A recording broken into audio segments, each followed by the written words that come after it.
श्री गणेशाय नमः। ॐ भद्रं कर्णेभिः शृणुयाम देवा भद्रं पश्येमाक्षभिर्यजत्राः स्थिरै। मित्रों नमस्कार। आज हम चर्चा करेंगे पितृदोष के बारे में। तो आइए सबसे पहले हम पितृदोष के बारे में एक शुरू करते हैं। करने से पहले आपको बताता हूं कि भारतीय ज्योतिष को अति महत्वपूर्ण ये धारणा है पितृदोष की। मित्रों इस पर चर्चा किए बिना भारतीय ज्योतिष को अच्छी तरह से समझ पाना संभव नहीं है। वैसे तो भारतीय ज्योतिष में पाए जाने वाले अधिकतर योग दोष एवं धारणाओं में तरह तरह की भ्रांतियां फैली हुई हैं। पितृदोष जो है इन सबसे आगे है मित्रों, क्योंकि पितृदोष के बारे में पहली भ्रांति इसके नाम और परिभाषा से ही शुरू हो जाती है। पितृदोष के बारे में अधिकांश ज्योतिषियों पंडितों का यह कहना है कि पितृदोष पूर्वजों का शाप होता है। मित्रों बहुत प्रयास करने पर भी उसे जीवन भर सफलता नहीं मिलती है। जिसकी कुंडली में पितृदोष बनता है उसके निवारण के लिए व्यक्ति को पूर्वजों की पूजा करने को, उनका श्राद्ध कर्म आदि करने को कहा जाता है, जिससे कि जो उसके पितृ हैं वो प्रसन्न हो जाएं और उसकी परेशानियों को कम कर दें। तो मित्रों सारी की सारी धारणाएं सिरे नहीं चढ़ती हैं, गलत हैं। क्योंकि पितृदोष से पीड़ित व्यक्ति के पितृ जो हैं उसे शाप नहीं देते हैं, बल्कि ऐसे व्यक्ति के पितृ स्वयं ही शापित होते हैं। तो जिस कारण से उनके द्वारा किए गए बुरे कर्म और उसका भुगतान तथा उसके वंश में होने वाले वंशजों को करना पड़ता है। मित्रों जिस तरह संतान अपने पूर्वजों के गुण दोष धारण करती है, अपने वंश के खून में चलने वाली अच्छाइयों या बुराइयों को धारण करती है। कई बार आपने कुछ एक रोग सुने होंगे जिसको हम बोलते हैं कि जेनेटिक है। जेनेटिक मीन्स वो उसका वंश, उसके वंश से, जैसे किसी को शुगर चल रही है, माँ की खून में शुगर है, उसकी बेटी के, उसकी बेटी के, वहाँ पे वंश कई बार ये जो है वो वंश से ही, कईयों के जो वंश में बीपी की प्रॉब्लम चलती है तो वंश से ही शुरू से ही वो चलती है, उसको बोलते हैं वंशज दोष। इस तरह से जो है अच्छाइयाँ बुराइयाँ वो उनके वंशज धारण करते हैं, बीमारियाँ आदि। तो मित्रों अपने बाप दादा से मिली संपत्ति तथा जो कर्ज आदि होता है उसको जैसे हम धारण करते हैं, तो पूर्वजों द्वारा किए गए उन अच्छे और बुरे कर्मों का फल भी हमें धारण को कुछ जो है इसका निवारण बताते हैं कि अपने पूर्वजों का श्राद्ध कर्म आपने ठीक से नहीं किया है, इस कारण से आपको पितृदोष बन रहा है तथा इसी कारण आपकी कुंडली में ये पितृदोष बना हुआ है। ये मत सर्वदा जो है वो मिथ्य या गलत है, क्योंकि प्रत्येक व्यक्ति की कुंडली उसके जन्म के समय पर ही निर्धारित हो जाती है तथा उसके साथ ही उसकी कुंडली में बनने वाले दोष योग आदि भी निर्धारित हो जाते हैं। तो और उसके बाद कोई भी व्यक्ति अपने जो जीवन काल में अच्छे या बुरे जो भी काम करता है उसके फल स्वरूप पैदा होने वाले योग दोष उसकी इस जन्म कुंडली में नहीं बनते हैं, बल्कि उसके अगले जन्म की कुंडली में वो आते हैं। तो चाहे कोई व्यक्ति अपने पूर्वजों का श्राद्ध कर्म ठीक से करे ना करे, उसके पैदा होने वाले दोष उस व्यक्ति को उस कुंडली में नहीं देखे जा सकते मित्रों। इसलिए जो पितृ दोष किसी व्यक्ति की इस जन्म कुंडली में उपस्थित है, उसका उस व्यक्ति के इस जन्म कर्म से कोई लेना देना नहीं होता है, क्योंकि यह पितृ दोष तो उस व्यक्ति को उस जन्म से अच्छे बुरे कर्मों करने को जो है वो स्वतंत्रता मिलने से पहले ही निर्धारित हो जाती है।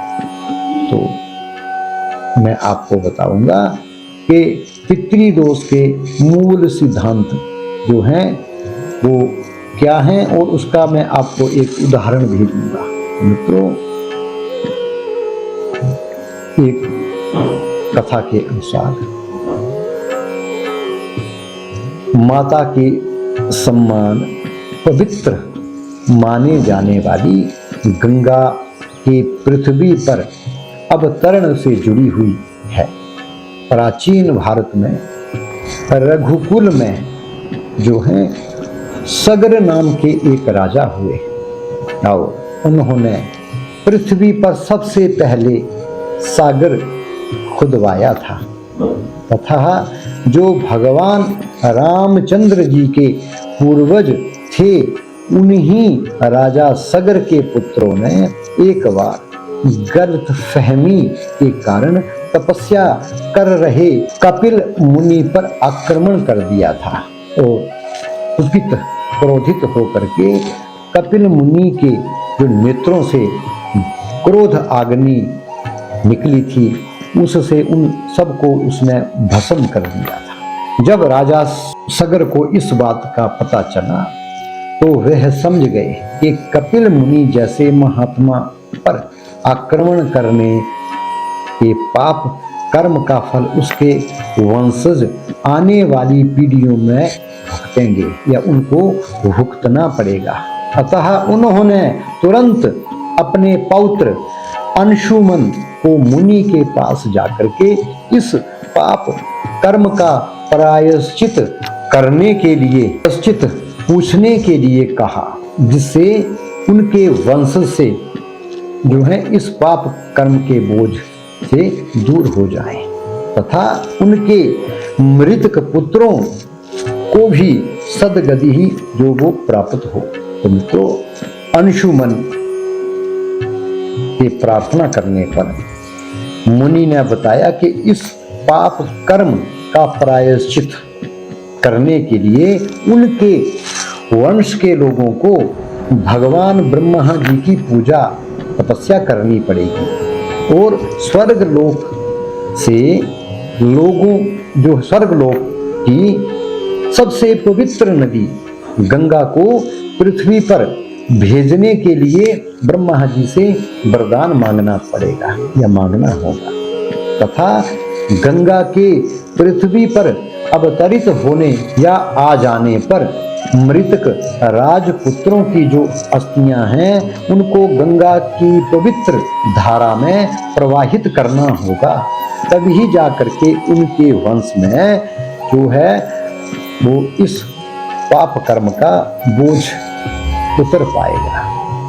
मित्रों, जो मुनि के परामर्श के अनुसार अंशुमन जी ने ब्रह्मा की तपस्या शुरू कर दी, पर उनकी जीवन भर की तपस्या से भी ब्रह्मा जी प्रसन्न नहीं हुए, प्रकट नहीं हुए। तो उन्होंने मरने से पहले यह दायित्व अपने पुत्र दिलीप को सौंप दिया। मित्रों, राजा दिलीप भी जो है वो जीवन भर ब्रह्मा जी की तपस्या पूजा करते रहे, पर उन्हें भी ब्रह्मा जी के दर्शन नहीं हुए। तो उन्होंने भी यह दायित्व अपने पुत्र भागीरथ को सौंप दिया। मित्रों, राजा भागीरथ ने तप करके ब्रह्मा जी को जो प्रकट किया, उसकी तपस्या से ब्रह्मा जी प्रकट हुए। तो भागीरथ उन्होंने ब्रह्मा जी को प्रसन्न किया और ब्रह्मा जी प्रकट हुए तो उन्होंने भागीरथ को गंगा को पृथ्वी पर भेजने का वरदान भी दिया। वरदान देकर के भगवान वहां से जाने लगे तो भागीरथ ने उनसे एक सवाल पूछा, हे भगवान, हे ब्रह्मा जी, मेरे दादा अंशुमन, मेरे पिता महाराज दिलीप ने जीवन भर आपकी तपस्या की, पर उसके लिए उन्होंने कठोर तप किया, पर आपने उनमें से किसी को भी दर्शन नहीं दिए। पर प्रभु, मेरी तपस्या तो उनसे काफी कम थी, फिर भी आपने मुझे दर्शन दिए और वरदान दिया। तो हे प्रभु, क्या मेरे पूर्वजों की तपस्या में कोई कमी रह गई थी या उनकी तपस्या जो है वो व्यर्थ गई? तो उत्तर में भगवान ब्रह्मा जी बोले कि राजन, तपस्या कभी व्यर्थ नहीं जाती है। आपके जो पूर्वज हैं उनकी तपस्या तो कपिल मुनि के पर आक्रमण करने के जो पाप हुआ था उसके भुगतान करने पर चली गई है, और आपकी तपस्या के फल स्वरूप गंगा को पृथ्वी पर लाने के लिए आवश्यक पुण्य कर्म संचित हुए हैं। यदि आपके पूर्वजों ने तपस्या करके आपके कुल पर चढ़े हुए पाप कर्मों का भुगतान ना किया होता तो आज आपको मेरे दर्शन और वरदान प्राप्त नहीं होता। तो इससे हमें पता चलता है कि राजा सगर के पुत्रों के पाप कर्म से उनके वंश पर जो पितृ ऋण चढ़ गया था उसका भुगतान उनके वंश में आने वाली कई पीढ़ियों को करना पड़ा था। इस तरह से पितृ दोष पूर्वजों के शाप देने से नहीं बल्कि पूर्वजों के स्वयं शापित होने से बनता है। तो इसके निवारण के लिए आपको पूर्वजों की पूजा नहीं करनी होती है, बल्कि पूर्वजों के उद्धार के लिए पूजा तथा अन्य अच्छे कर्म करने पड़ते हैं। तो पितृदोष के बारे में इतनी जो हमने चर्चा की है, इसके बाद मैं बताता हूं कि पितृदोष जो है वो कुंडली में इसके क्या क्या लक्षण हैं, कैसे पता चलता है कि हमारी कुंडली में पितृदोष तो नहीं है। हमारी कुंडली में पितृदोष होने का पता कैसे चलता है? तो मित्रों, नवग्रहों में सूर्य स्पष्ट रूप से पूर्वजों का प्रतीक माना जाता है। अतः किसी कुंडली में सूर्य बुरे ग्रहों के साथ स्थित हो या बुरे ग्रहों की दृष्टि से अगर ये दोष लगता है तो वह पितृदोष का कारण बनता है। मित्रों, इसके अलावा कुंडली का नवम भाव पूर्वजों का जो है संबंधित होता है। अतः यदि कुंडली के नवम भाव या इस भाव के स्वामी को कुंडली के बुरे ग्रहों द्वारा देखा जाता है तो ये दोष लगता है। मित्रों, यह दोष भी पितृदोष ही कहलाता है। मित्रों, पितृदोष प्रत्येक कुंडली में अलग अलग तरह के नुकसान कर सकता है। पितृदोष के निवारण के लिए सबसे पहले कुंडली के उस ग्रह पर उन ग्रहों की पहचान की जाती है जो कुंडली में पितृदोष बना रहे होते हैं, और उसके पश्चात उन ग्रहों के लिए उपाय किए जाते हैं जिनके द्वारा पितृदोष से बुरे जो असर हैं उनसे बचा जा सके। तो मित्रों, ये था पितृ दोष और उसका जो है वो कैसे निवारण हो सकता है। तो आज के लिए इतना ही मित्रों। अगले वीडियो में मैं फिर आपके सामने हाजिर होऊंगा। तब तक के लिए नमस्कार।